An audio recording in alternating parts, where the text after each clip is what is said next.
Takes industries limited 2015। जैसा कि मैंने आपको बताया कि इसका बेसिक फंडा ये था कि export the goods not the services. इस पर मोहर लगाने के लिए जो ये केस स्टडी है, तो इसके अंदर जैसे आपको पता है सेंट्रल एक्साइज रूल्स 2002 के अंदर एक आपका रूल नंबर 18 है और एक रूल नंबर 19 है। रूल नंबर 18 आपको ये बोलता है कि आप एक्साइज ड्यूटी जो है वो पे कर दो, बाद में आप उसका रिबेट ले लो। रूल नंबर 19 जो है, यहाँ पर आपको ड्यूटी पे करने की जरूरत ही नहीं है। यहाँ पर आप जो है बस एक बॉन्ड भरो और बाद में जब आप एक्सपोर्ट कर दो बॉन्ड कैंसिल कर दो। ओके, यहाँ पर बॉन्ड भर के बॉन्ड जो है वो कैंसिल करवा लिया जाता है, रूल 18। और दूसरा है आपका रूल 19। ठीक है, अच्छा अब हो क्या रहा है,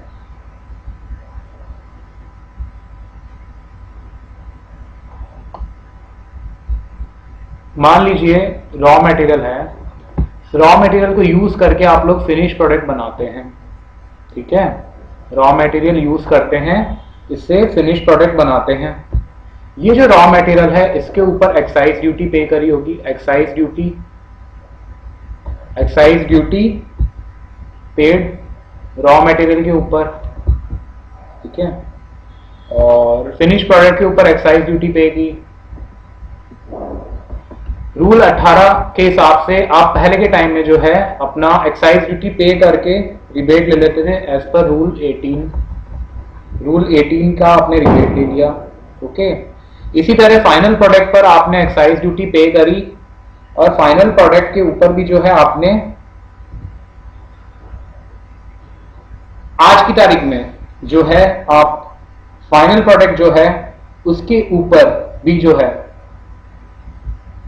रूल 18 के हिसाब से ले सकते हैं रिबेट। पहले क्या होता था ना, यहां पर लिखा हुआ था वर्ड और मतलब या तो ये रॉ मटेरियल इनपुट पे या फाइनल प्रोडक्ट पे, रूल 18 केस के ये लिखा हुआ था, है ना। और रूल 19 जो आपका था, रूल 19 के लिए आपका लिखा हुआ था and. Rule 19 raw material and finish product दोनों के लिए लिखा हुआ था एंड, मतलब इस पे भी ले लो और इस पे भी ले लो, इस पे भी ले लो और इस पे भी ले लो। रूल 18 के बीच में जो है लिखा हुआ था और, इससे जो है कंफ्यूजन होता था। तो इस केस स्टडी के अंदर जो है स्पिनटेक्स इंडस्ट्रीज लिमिटेड के अंदर जो है कोर्ट ने ये बोला कि ये जो और है ना, इस और को जो है आप पढ़ोगे एज एंड, इसको आप एंड पढ़ोगे और दोनों की रिबेट जो है आपको मिल जाएगी। इसका बेसिक पर्पस ये था कि इससे जो है क्लैरिटी आ गई। इसको आप रीड करोगे, रीड एज एंड, इससे क्या हुआ, क्लैरिटी आ गई। रूल 19 भी दोनों के लिए है। ठीक है, रूल 19 भी दोनों के लिए अलाउ कर रखा है, तो ये भी आपका दोनों के लिए होना चाहिए ना। इससे एक तो आपको यह फायदा हुआ कि क्लैरिटी आ गई, दूसरा फायदा आपको क्या हुआ, देखिए क्या क्या फायदा हुआ इससे आपको। सबसे पहले तो आपकी क्लैरिटी आ गई, दूसरा आपको फायदा यह हुआ कि इजी प्रोसीजरल पार्ट जो है आपका इजी हो गया। कैसे, पहले क्या करते थे आप लोग, यहां पर आपने रूल 18 लगाकर रॉ मटेरियल जो है इनपुट, उस पर आपने रिबेट ले लिया, तो आप जो फाइनल प्रोडक्ट है उसके लिए आप लोग दूसरी खिड़की के ऊपर जाते थे। मतलब आप रिबेट लेने की जगह, जैसे ड्यूटी ड्रॉबैक है या और कोई क्रेडिट है, तो मतलब आप दूसरी खिड़की पे जाते थे, आप रिबेट नहीं लेते थे फाइनल प्रोडक्ट के ऊपर। ठीक है, तो अब क्या हो गया, प्रोसीजरल इजी हो गया। प्रोसीजरल पार्ट एक ही खिड़की के ऊपर आपका पूरा काम हो जाएगा। आप रॉ मटेरियल का भी ले लीजिए रिबेट, एक्साइज ड्यूटी जो पे करी है, और फाइनल प्रोडक्ट पे भी आप ले सकते हैं। तो यहां पर आपका जो है ईज ऑफ डूइंग बिजनेस हो गया। देखिए ये चीजें बहुत आपकी प्रैक्टिकल लाइफ से जुड़ी भी है। ईज ऑफ डूइंग बिजनेस में कितनी सारी चीजें शामिल है। दोनों रूल का दोनों रूल को सेम तराजू पर, सेम लेवल पर लाने के लिए ये जो है रूल 19 में तो पहले से एंड था, रूल 18 में बोला गया जो और है उसको एंड पढ़ा जाएगा। तो दोनों ही रूल का जो कॉन्सेप्ट है वो यही है, export the goods not the taxes. Okay, तो अब हुआ क्या, तो अब देखिए अब इससे क्या हुआ, आपके आज की तारीख में कौन कौन से कॉम्बिनेशंस जो है वो पॉसिबल है। आज की तारीख में आपके कौन कौन से कॉम्बिनेशंस पॉसिबल हो गए हैं।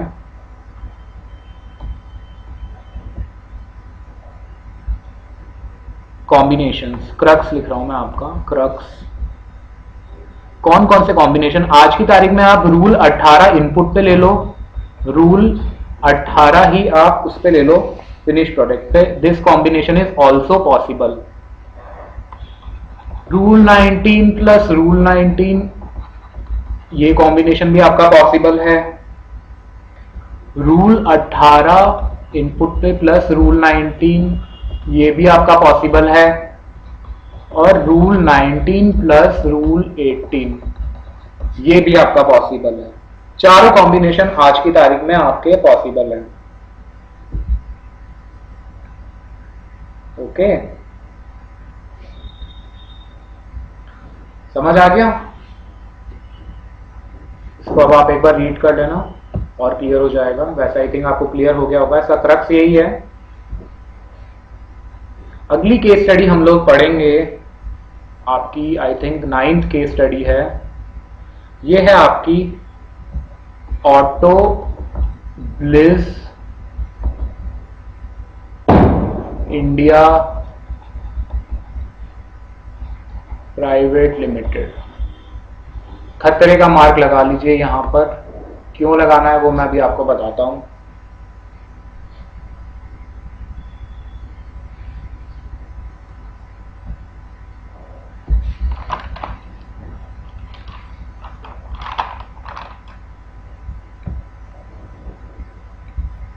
क्या हो रहा है इस केस के अंदर, देखिए रॉ मटेरियल यूज करके आप जो है, आप मतलब असेसी जो है फिनिश गुड्स बना रहा है।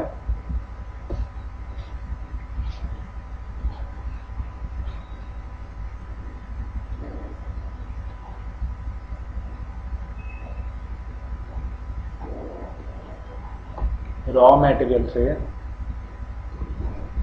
फाइनल प्रोडक्ट बन रहा है, फाइनल प्रोडक्ट रिमूव किया जा रहा है, removed, final product removed. Final product जो है वो रिमूव किया जा रहा है with a foreign brand name. इसको रिमूव किया जा रहा है with a foreign brand name. Okay, यहां पर क्या हो रहा है, एक फॉरेन कंपनी है, उसने अपना ब्रांड नेम यूज करने के लिए दिया है, उसने अपना ब्रांड नेम यूज करने के लिए दिया है। मान लो कि कोई बाहर की आइसक्रीम कंपनी है, जैसे हम लोग देखते हैं ना आइसक्रीम कंपनीज होती हैं, उसका ब्रांड नेम यूज करके इंडिया में। यहां पर क्या हो रहा है, foreign company has assigned the said brand name। Foreign company ने असाइन किया है ब्रांड नेम, ठीक है, to the assessee with the right to use कर रहा है उसका ब्रांड नेम, ठीक है, right to use the said brand name और trade name exclusively in India, केवल इंडिया के अंदर यूज करने के लिए अलाउ किया है, ठीक है। अगेंस्ट और स्पेसिफिक चार्ज, ठीक है, कितने टाइम के लिए? For a period of 5 years। मतलब आप जो हो ना, आपके पास ये एक्सक्लूसिव राइट है कि उस फॉरेन ब्रांड नेम को आप इंडिया में यूज कर रहे हो, केवल और केवल आप 5 साल के लिए, अगेंस्ट अ स्पेसिफिक चार्ज, ठीक है। 5 ईयर के लिए आपको यहां पर ओनर माना जाएगा। 5 ईयर के लिए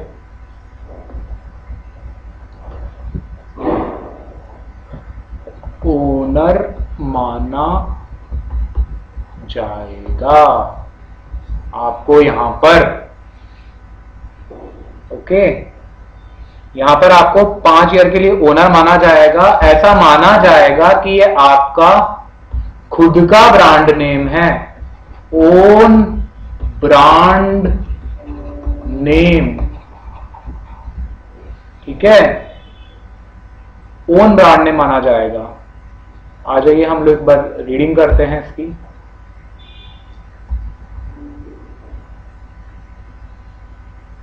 ऑटोब्लिस इंडिया लिमिटेड,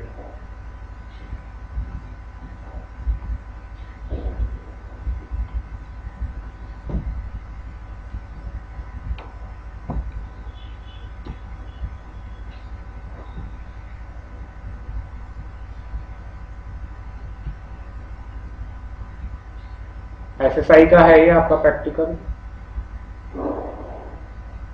ये ऑटोब्लिस इंडिया प्राइवेट लिमिटेड 2015, 2016 के हम बाद में देखेंगे एक साथ।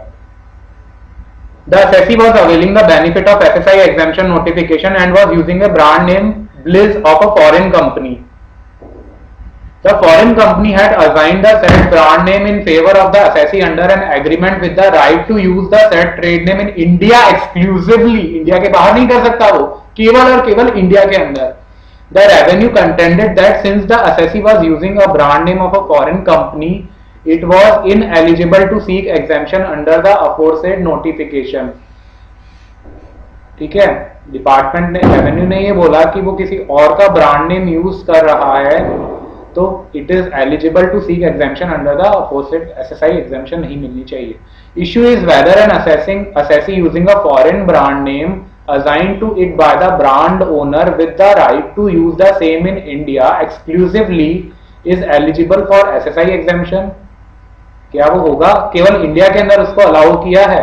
जैसे हम देखते हैं ना, आइसक्रीम ब्रांड्स होते हैं और भी ब्रांड्स होते हैं जो इंडिया के अंदर केवल आप यूज कर सकते हो। तो सुप्रीम कोर्ट ने यहां बोला, सुप्रीम कोर्ट हेल्ड